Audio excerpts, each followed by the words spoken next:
Hello student, this is the 11th lecture or the last lecture of the second chapter, and in this back to basics. Back to basics we will discuss, and you can see here the picture of the Ashokan inscription. In the Ashokan inscriptions, many letters are given here in Brahmi and the Pali region. Here you can see one of the picture of how the words are deciphered in the Brahmi to the Devanagari, because Devanagari was somewhat equivalent to the Brahmi script. So here you can say da, cha, da. So these are the words given in the Devanagari lipi of today's lipi of Hindi.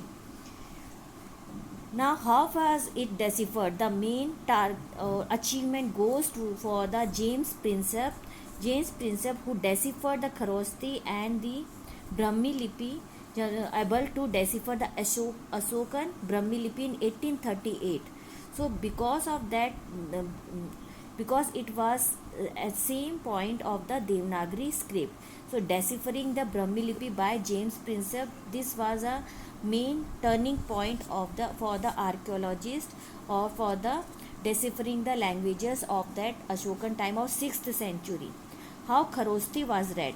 Kharosthi was read in the Urdu version, or we can say the Indo-Greek version of the 2nd centuries. At that time, the kings were written in the Greek and Kharosthi scripts. European scholars who could read the former compared the letters. For instance, a symbol A to be found both scripts writing names such as Apollodotus, with Prinsep identified the language Kharosthi inscriptions as Prakrit. It became possible to read longer inscriptions as well. So that was the main role, you can say, where of the James Prinsep and the Indo-Greek kings deciphering the Kharosthi language. Now historical evidence from the inscriptions. अब ये evidence हमें कहाँ से मिले हैं कि जो भी एविडेंसेस है इंस्क्रिप्शन से, तो ये इनका मेन थिंग था फ्रॉम द एपिग्राफिस्ट. एपिग्राफिस्ट ने ये देखा गया कि जो इंस्क्रिप्शंस लिखे गए थे उनके ऊपर रूलर के टाइटल प्लस ईयर मार्क थे. तो इससे हमें प्रूफ मिलता है, कुछ प्रूफ मिलता है कि वो कौन से समय या कौन से काल में लिए गए होंगे. इसमें Devanampiya often translated beloved of the gods and Piyadasi is pleasant to behold. ये राजा के लिए वर्ड जो यूज़ होते थे.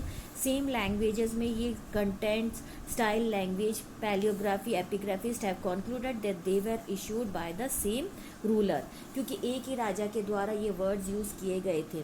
तो अलग अलग जो पर्सपेक्टिव्स, अब जो लास्ट टॉपिक है हमारा इसमें 8 topic that are the limitations of this inscriptions evidence. Limitations, क्या क्या कमियां रह गई. अब अलग अलग आर्कियोलॉजिस्ट ने या डेसिफर या एपिग्राफिस्ट ने अपने अनुसार डिफरेंट एम्पायर्स के बारे में बताया, लेकिन अब तक 100% श्योरिटी या प्रूफ नहीं है कि ये जो हमारे पास अवेलेबल डॉक्यूमेंट्स है, जो अवेलेबल सोर्सेस है, they are true and they are time perfect or given in the timeline. All the several thousand inscriptions have been discovered, not all the deciphered, published or translated. There is another perhaps more fundamental problem, not everything. So these question may be asked, what are the problems faced? Problems faced by the epigraphist or the inscriptions or the limitations of inscription. The question may be asked, an open-ended question. You can write in your own sentences also. For instance, routine agricultural practices and joys of sorrows and daily existence find no mention in the inscriptions.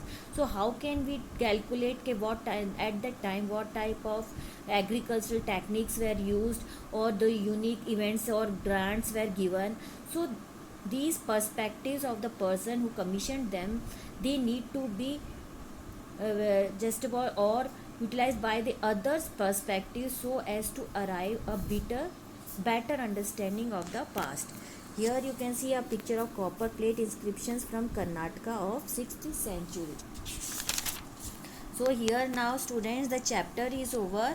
You can see the timeline of major political and economic development in the last, and you will be given in the Google Classroom the questions, the very short question and short questions or open-ended questions, and you have to give the answers, those who are having the answers. Otherwise, if there is any query,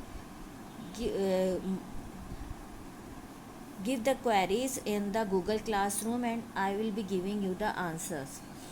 So here from the Monday onwards, we will, from next lecture, we will start the kinship, caste and class. Thank you.